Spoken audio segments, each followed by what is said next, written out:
Hello to all traders and welcome back to another market review brought to you by Orbex. So it seems that the gold slowdown does not stop at 3,000. We're actually trading above it as we speak, going towards 3,030, and actually economists in the next month or so have projected that we will hit 3,100 in no time. And obviously with the geopolitical unrest that we've seen in the last 24 hours, it's no surprise that we're having another move higher excuse me, on gold, and it has actually taken quite an effect on the dollar as well. The DXY index sliding quite low, but we'll check that in a second because we just want to focus on gold and the trajectory and where we're going to see possible resistance at the moment. So as you can see here, we are just forming a slight bearish divergence on the RSI and probably most stochastics as well, because we've had such a large impacted upside move on the yellow metal. As you can see from the last couple of sessions, if we bring this down to the daily chart, it's actually quite remarkable. We haven't seen a bullish candle on a daily chart like this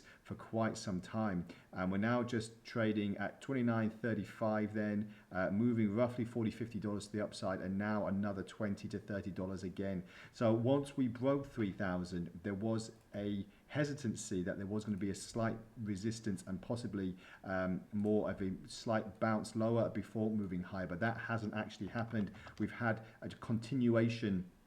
So at the moment, we're just waiting to see now if we can reach another $15-20 to the mid 3,000 area, or 3,050 approximately, and then push higher to where these economists are expected, as I said, 3,100 in no time.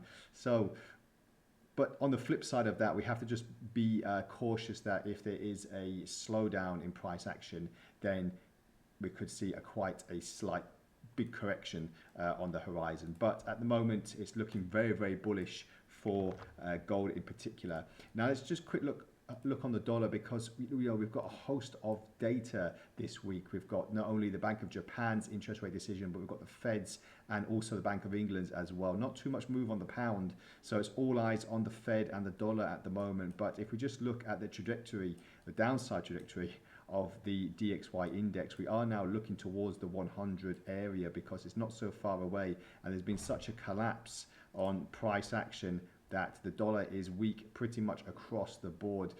So if you look at the euro dollar pair, for example, that has started moving quite high. So a lot of pressure on the dollar to turn this around, and possibly the Fed is really under pressure if they're going to start raising rates or not in the next 24 hours. So we'll wait and see if that does come into play. Well, just over 24 hours actually. We'll wait if that does come into play, and also what the meeting is after, what the vibe is from the FOMC panel. That's going to be quite interesting on how the markets shape up for the next month or so going into the second quarter of the year. So lots to talk about, lots to digest, but as always, we'll bring you all the latest in fundamentals and technicals on our YouTube and Telegram channel. So stick with us, stay ahead, trade responsibly, and we'll speak again next time. Bye for now.